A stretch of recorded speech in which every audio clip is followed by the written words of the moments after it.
नमस्कार दोस्तों, target view channel के ऊपर आपका हार्दिक स्वागत है। तो पीछे की क्लास में हमने रणथंभौर के चौहानों के बारे में जानकारी प्राप्त की थी और मैंने बताया था कि पृथ्वीराज चौहान का बेटा जिसका नाम था गोविंदराज, और उस गोविंदराज ने रणथंभौर में चौहान वंश की स्थापना की थी। और उसके बाद में प्रहलाद, वागेश्वर, इस तरह के राजा आते हैं। और फिर उसके बाद में आया था जेतर सिंह, और जेतर सिंह ने अपने बेटे हमीरदेव चौहान को प्रतापी शासक माना, जो सबसे छोटा था, और उसको आगे जाकर उत्तराधिकारी घोषित कर दिया। फिर बाद में हमीरदेव चौहान ने के बारे में जो मैंने आपको कहावत बताई थी कि तिरिया तेल हमीर अट चढ़े न दूजी बार, एक बार जो बात कह देता था वही सहम रहती थी, बिल्कुल भी परिवर्तन करने के कोई चांस नहीं थे। फिर बाद में जो दिल्ली का सुल्तान जलालुद्दीन खिलजी ने आक्रमण किया और उसके बाद इसी जलालुद्दीन खिलजी की हत्या कर दी थी, जिसका चाचा दामाद व भतीजा जिसका नाम था अलाउद्दीन खिलजी। और अलाउद्दीन खिलजी आगे शासक बन गया, और उस समय क्या घटना होती है उसके बारे में आज हम विस्तार से पढ़ेंगे। हमीरदेव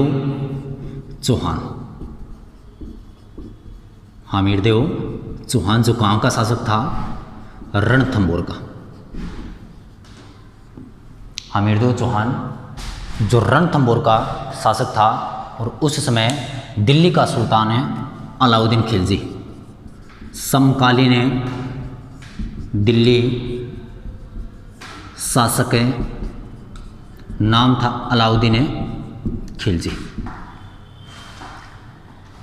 बताते हैं कि इस अलाउद्दीन खिलजी के पास है, वैसे तो बहुत सारे सेनापति थे, परंतु मुख्य जो सेनापतियों का नाम आता है उसके अंदर एक तो नाम आता है नुसरत खां का और एक आता है उलुग खां। अलाउद्दीन खिलजी के सेनापति की बात कर रहा हूँ, नुसरत खां व उलुग खां, ये दो इसके प्रमुख सेनापति थे। और इन्हीं ने किया क्या कि दक्षिणी अभियान शुरू किए थे, और साथ में इसी अलाउद्दीन खिलजी का एक आगे जाकर वो बहुत ज़्यादा प्रभावी बन जाता है, जिसका नाम था मलिक काफूर सेनापति, जो एक किन्नर था, और खंबात की खाड़ी गुजरात से ये दोनों ही खरीद कर लाए थे उसको। 1000 दिनार के अंदर खरीद कर लाए थे, जिस कारण इसका नाम पड़ गया उस मलिक काफूर का 1000 दिनारी। तीसरा सेनापति कौन था इसका प्रमुख है? मलिक काफूर है, जो एक किन्नर था। 1000 दिनार में खरीद कर लाए थे, नाम पड़ गया 1000 दिनारी। कितने में खरीद कर लाए थे? 1000 दिनार में। नाम क्या पड़ गया? 1000 दिनारी। किसका नाम पड़ा? मलिक काफूर का। अलाउद्दीन खिलजी के प्रमुख सेनापति नुसरत खां व उलुग खां, ये दो प्रमुख सेनापति थे। और घटना क्या होती है कि हमीरदेव चौहान के पास अलाउद्दीन खिलजी ने पत्र भेजा कि भाई देखो, चाचा थे उसकी तो हो चुकी है मृत्यु, अब बात यह है कि आपने जो दिल्ली को कर देने से बंद कर रखा था वो आपको अब शुरू करना पड़ेगा। तो हमीरदेव चौहान की ओर से वापस से रिप्लाई आया कि देखो, इतिहास में मुझे हटी हमीर कहते हैं और कहते रहेंगे। मैंने जो एक बात कह दी बात है वो ही रहेगी सहमी। मैं किसी भी प्रकार का दिल्ली को करे नहीं पहुंचाऊंगा, चाहे आपके मन में आए जो कुछ कर सकते हो। तो इस बात का आया गुस्सा, किसको आएगा? अलाउद्दीन खिलजी को आएगा। तो मैं आपको बता रहा हूं कि अलाउद्दीन खिलजी के आक्रमण करने के कारण, हमीरदेव चौहान पर आक्रमण करने के कारण लिखवा रहा हूं, ध्यान से सुनना। आक्रमण के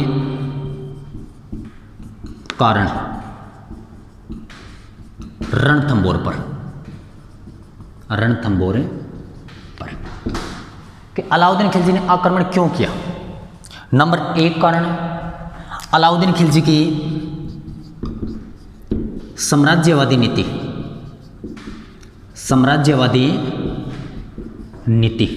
अलाउद्दीन खिलजी बताते हैं कि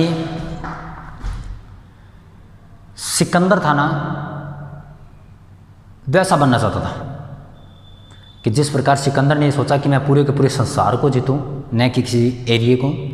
प्रमुख एरिया मान लिया, जैसे जो भी मान लो किसी ने सोच लिया कि दिल्ली को जीतना है, कोई सोचता है काबुल को जीतना है, कंधार को जीतना है, जो भी जीतना है, परंतु सिकंदर ने यह सोचा था कि मेरे को तो पूरा का पूरा संसार जीतना है।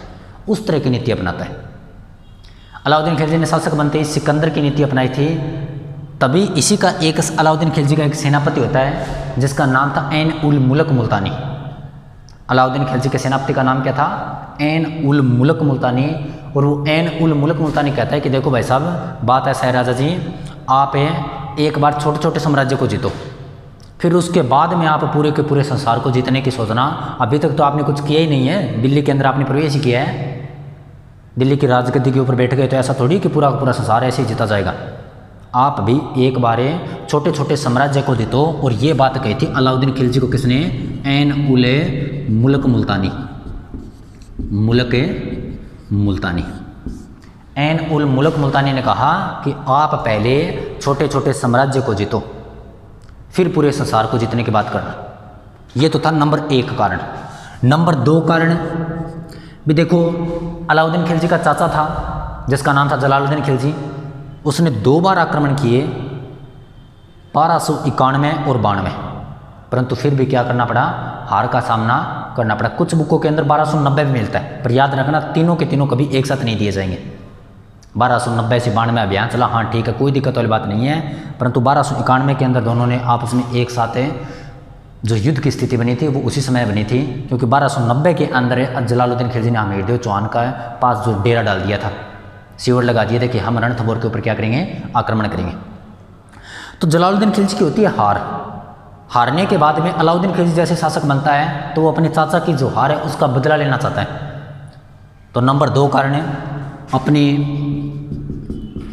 चाचा की हार का बदला, अपने चाचा की हार का बदला लेना चाहता। नंबर 3, अलाउद्दीन खिलजी की एक पत्नी थी, अलाउद्दीन खिलजी की एक पत्नी जिसका नाम था चिमना। ये बताते हैं कि ऐसी बात हुई थी, कुछ इतिहासकार अलग बताते हैं, पर ज़्यादातर यही कथन देखने को मिलता है। क्या कथन देखने को मिलता है मैं आगे बताऊंगा, एक बार सुनो आप ध्यान से, कि पत्नी का नाम था चिमना। और जलालुद्दीन खिलजी के समय, जलालुद्दीन के समय एक जाति आई थी जिसका नाम था मंगोल। जाति कौन सी आई थी? मंगोल। और इस मंगोल जाति ने किया क्या कि जलालुद्दीन खिलजी के ऊपर आक्रमण कर दिया। और इस जलालुद्दीन खिलजी ने मंगोल जाति को बड़ी भयंकर तरीके से हराया था। तो जो सैनिक मंगोल जाति के थे, जो बिल्कुल अपनी अवस्था के अंदर सही थे, जो जाने के अपने क्षेत्र के अंदर लायक थे कि हम जा सकते हैं, कोई दिक्कत वाली बात नहीं है, तो वो तो चले गए वापस। और जो सैनिक डैमेज हो गए, क्षतिग्रस्त हो गए, उसने कहा कि हम अपने क्षेत्र में नहीं जाएंगे। तो फिर इन्होंने दिल्ली के पास में एक अपना क्षेत्र बसा लिया जिसका नाम था मंगोलपुरी। और खिलजियों के प्रमुख सेनापति और सेना के अंदर शामिल हो गए। इसी सेना में अलाउद्दीन खिलजी का एक सेनापति बना मंगोल विद्रोही जिसका नाम था महमूद शाह। मंगोल का कौन था? महमूद शाह। तो इस महमूद शाह ने किया क्या कि चिमना के साथ में प्रेम करना शुरू कर दिया। और इधर चिमना भी किसके साथ प्रेम करती है? महमूद शाह के साथ। अब बीच में बेचारा कौन रह गया? अलाउद्दीन खिलजी रह गया। तो अलाउद्दीन खिलजी ने कहा कि देखो ऐसा है, चिमना को समझाया पहले कि देखो ऐसा है बेगम साहिबा, आप इस तरह के कार्य मत करो। तो चिमना कहती है कि देखो मैंने तो कुछ किया ही नहीं है। फिर समझाया किसको? महमूद शाह को कि देखो भाई साहब आप सेनापति हो, आप इस तरह के कार्य मत करो बिल्कुल भी। एक ही हमारी ये चिमनी है, आप इसको बुझा कर चले जाओगे तब गलत बात है ये आपकी। तो बताते हैं कि महमूद शाह को भी समझा दिया, चिमना को भी समझा दिया, पर दोनों के क्या नहीं आ रही थी, समझ में किसी की नहीं आ रही थी। अब लास्ट के अंदर बताते हैं कि महमूद शाह को प्लानिंग मना ली कि महमूद शाह को आज मौत के घाट उतारना है। अलाउद्दीन खिलजी ने कहा कि आज महमूद शाह को मृत्युदंड दे दिया जाए, और इस बात का पता चला किसको, चिमना को। तो चिमना ने फ़ोन खड़काया किसके पास में, महमूद शाह के पास में, कि आप जाओ जल्दी से जल्दी अपना बचाव करो। और ये महमूद शाह किसके पास चला गया, हमीरदेव चौहान के पास चला गया। दुश्मन का दुश्मन हमेशा क्या होता है, दोस्त होता है। हमीरदेव चौहान किसका दुश्मन है, अलाउद्दीन खिलजी का है। अलाउद्दीन खिलजी का दुश्मन कौन है, महमूद शाह, और दोनों क्या बन गए, दोस्त बन गए। दोनों चले गए, सॉरी महमूद शाह चला गया हमीरदेव चौहान के पास। अलाउद्दीन खिलजी को पता चला कि महमूद शाह किसके शरण में चला गया, हमीरदेव चौहान के शरण में चला गया। तो अलाउद्दीन खिलजी ने हमीरदेव चौहान के पास फ़ोन किया कि देखो मेरा विद्रोही है, उसे लौटा दो। तो हमीरदेव चौहान ने कहा कि जो हमारी शरण में आ गया है उसको वापस लौटाना तो हमारे सनातन धर्म के अंदर ही नहीं है, हम इसको वापस से नहीं लौटाएंगे, आपको जो कुछ करना है वो कर सकते हो। अलाउद्दीन खिलजी जो भी पत्र भेजता है, हमीरदेव चौहान उसका बड़ी सरलता से जवाब देता है, और सरलता के अंदर जवाब यही मिलता है कि आपको जो कुछ करना है वो कर लो। तो मंगोल विद्रोही, लिख देता हूँ, मंगोल विद्रोही महमूद शाह को शरण देना, और किसके द्वारा, हमीरदेव चौहान के द्वारा। मंगोल का विद्रोही था महमूद शाह, उसको क्या दे रखी थी, शरण दे रखी थी। किसने दे रखी थी, हमीरदेव चौहान ने। अब इसका भी गुस्सा आया अलाउद्दीन खिलजी को, और लास्ट के अंदर परिणाम क्या निकला, राजस्थान का प्रथम शाका। ठीक है, तो अब महमूद शाह को लौटाने से मना कर दिया, अपने चाचा की हार का भी बदला लेना चाहता है, और 4 नंबर कारण है कि टैक्स भी नहीं दे रहा है। तो इन सब बातों से प्रभावित होकर अलाउद्दीन खिलजी आक्रमण करता है किसके ऊपर, हमीरदेव चौहान के ऊपर। तो बताते हैं कि हमीरदेव चौहान ने उस समय 2 सेनापति थे, एक का नाम था धर्म सिंह और एक का नाम था भीम सिंह। किसके सेनापति थे, हमीरदेव चौहान के। धर्म सिंह और भीम सिंह हमीरदेव चौहान के सेनापति थे।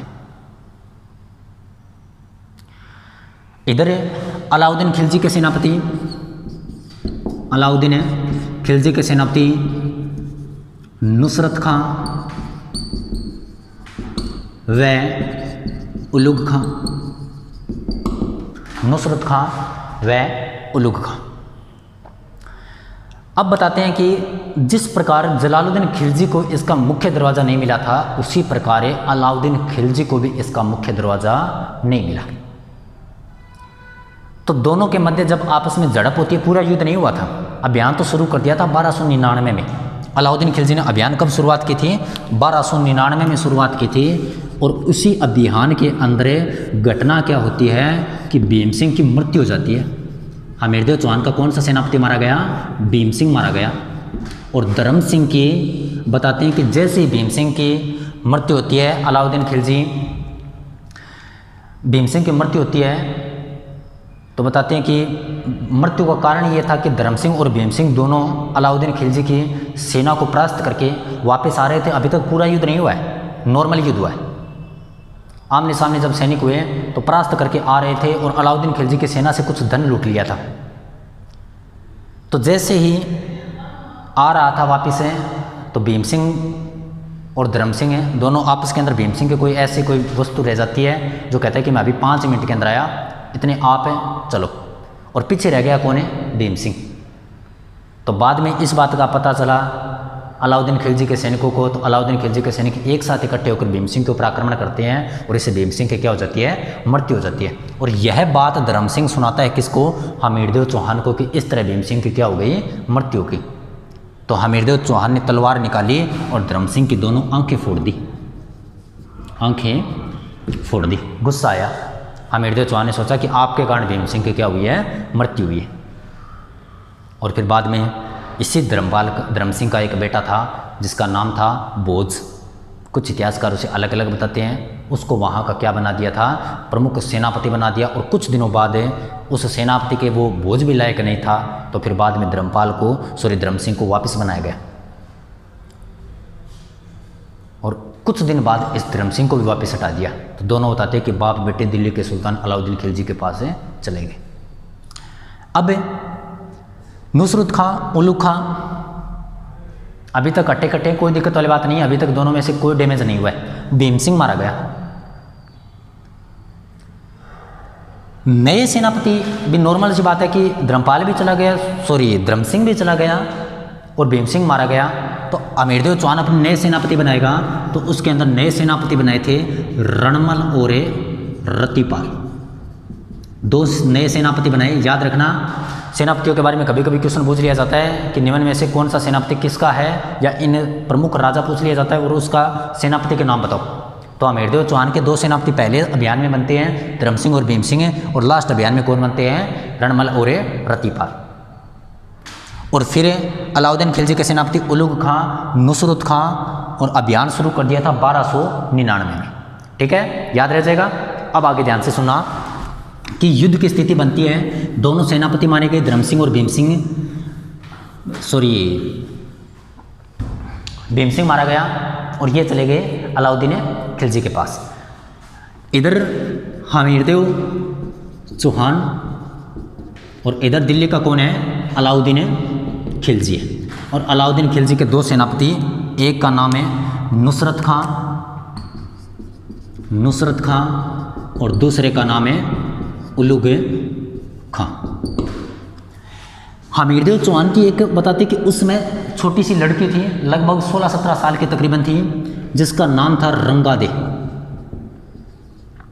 देवल।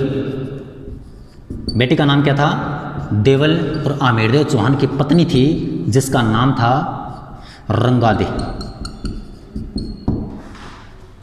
हमीरदेव चौहान की पत्नी का क्या नाम था, रंगादे। बेटी का क्या नाम था, देवल। और सेनापति रणमल व रतिपाल, दो सेनापति। अब युद्ध की जब तक कोई शुरुआत नहीं हुई थी, तो बताते हैं कि हमीरदेव चौहान को पता चल गया कि अलाउद्दीन खिलजी की सेना है वो बहुत बड़ी सेना है। तो राजपूत थे, आत्मसमर्पण तो करने वाले थे नहीं। और चलो सेना बड़ा है, वो भी कोई दिक्कत वाली बात नहीं है। ये रणमल और रतिपाल थे ना, इन्होंने किया क्या कि अलाउद्दीन खिलजी को पता चल गया पहले ही कि देखो हो सकता है यार मुख्य दरवाज़ा अभी तक नहीं मिल रहा। लगभग 9 महीना 16 दिन के तकरीबन हो गए थे, मुख्य दरवाज़ा नहीं मिला। और लास्ट के अंदर इस दुर्ग से कमज़ोरी निकाली और रणमल और रतिपाल दोनों को राजा बनने का लोभ दे दिया कि आपको क्या बना दिया जाएगा, राजा बना दिया जाएगा। आप कब तक सेनापति रहोगे, कब तक गुलामी करोगे, आप ऐसा करो, आपको हम राजा बनाएंगे, आप ऐसा करो, हमें इसका मुख्य दरवाज़ा बता दो। तो ये सबसे बड़ा रोल अदा करता है। ये अलाउद्दीन खिलजी की सेना से नहीं बैक आ रहा था हमीरदेव चौहान ने। इन्होंने किया कि दोनों ने विश्वासघात कर दिया, विश्वासघात कर दिया। अब युद्ध की शुरुआत होती है और युद्ध की शुरुआत होने से पहले बताते हैं कि हमीरदेव चौहान है वो बिल्कुल सैन्य मुद्रा के अंदर लगभग 7 या 8 दिन के तकरीबन हो गए। 7-8 दिन के तकरीबन हो गए। तो और बताते कि उस समय हमीरदेव चौहान ने मौन व्रत कर रखा था। और जैसे ही मौन व्रत अपना तोड़ता है तो हमीरदेव चौहान अपनी पत्नी रंगादे से कहता है, हमीरदेव चौहान की जो पत्नी है वो रंगादे कहती है कि यार आप युद्ध से डर रहे हो क्या? अगर आप युद्ध से डर रहे हो तो कोई दिक्कत वाली बात नहीं है, आप हमें तलवार दे दो। तो अलाउद्दीन खिलजी के बारे में हमीरदेव चौहान कहता है कि देखो मैं इससे नहीं डर रहा हूँ, युद्ध से नहीं डर रहा हूँ, मैं डर रहा हूँ कि एक हमारी जो छोटी लड़की है रंगादे, इसकी शादी करने की उम्र में हम इससे जोहर कैसे करवाएंगे। और यही बात किसने सुन ली? रंगादे ने। और रंगादे बताते हैं कि इन सब से पहले ही तालाब में कूद गई, तालाब में कूद गई। और रंगादे ने सबसे पहले इस दुर्ग के अंदर जोहर किया था। और बाद में कुछ इतिहासकार भी सबसे पहले इसी रंगादे ने जोहर किया था, और वो भी किया था जल जोहर। कौन सा जोहर किया? जल जोहर। जोहर का मतलब होता है ज्वाला, जोहर का मतलब होता है ज्वाला। तो बाद में फिर इतिहासकारों ने कह दिया कि पूरा का पूरा जल जोहर हुआ था, परंतु ऐसी बात बिल्कुल भी नहीं है। इस रंगादे ने सबसे पहले पद्मा तालाब में कूद कर जोहर किया था, उसे जल जोहर का दर्जा दे दिया। फिर बाद में इतिहासकारों ने पूरे के पूरे को जल जोहर मान लिया। ऐसी बात बिल्कुल भी नहीं है। अब युद्ध शुरू हो गया, और युद्ध के अंदर अलाउद्दीन खिलजी ने हमीरदेव चौहान को हरा दिया, और हमीरदेव चौहान ने केसरिया धारण किया, केसरिया धारण किया। और इसी हमीरदेव चौहान की पत्नी जिसका नाम था रंगादे, और इसके नेतृत्व में क्या हुआ? जोहर हुआ। बात है 1301 की। अलाउद्दीन खिलजी की इसमें हो जाती है जीत, और अलाउद्दीन खिलजी का नुसरत खां सेनापति इसमें मारा जाता है। रणथंभौर अभियान में अलाउद्दीन खिलजी का कौन सा सेनापति मारा जाता है? नुसरत खां मारा जाता है। और उलुग खां को फिर आगे जाकर इसी रणथंभौर का शासक बना दिया था। ठीक है, ध्यान से सुन लो। हमीरदेव चौहान के दो सेनापति रणमल रतिपाल दोनों करते हैं विश्वासघात है, अलाउद्दीन खिलजी की ओर मिल जाते हैं। फिर बाद में जो इसकी बेटी हमीरदेव चौहान की जिसका नाम था देवल है, देवल जल जोहर करती है। और सबसे पहले जल जोहर इसी ने किया था। रंगादे जोहर करती है, रणमल रतिपाल विश्वासघात करते हैं, नुसरत खां मारा जाता है। तो इतिहासकार कहते हैं कि अलाउद्दीन खिलजी ने इन रणथंभौर की पहाड़ियों के अंदर अपना एक हीरा खो दिया था। अलाउद्दीन खिलजी ने के सेनापति के बारे में कहते हैं कि अलाउद्दीन खिलजी ने इन रणथंभौर की पहाड़ियों के अंदर एक हीरा खो दिया था, क्योंकि जितने भी अभियान करता था तो इन दोनों को साथ में रखता था। इस तरह करके राजस्थान का प्रथम साका होता है, राजस्थान का प्रथम साका।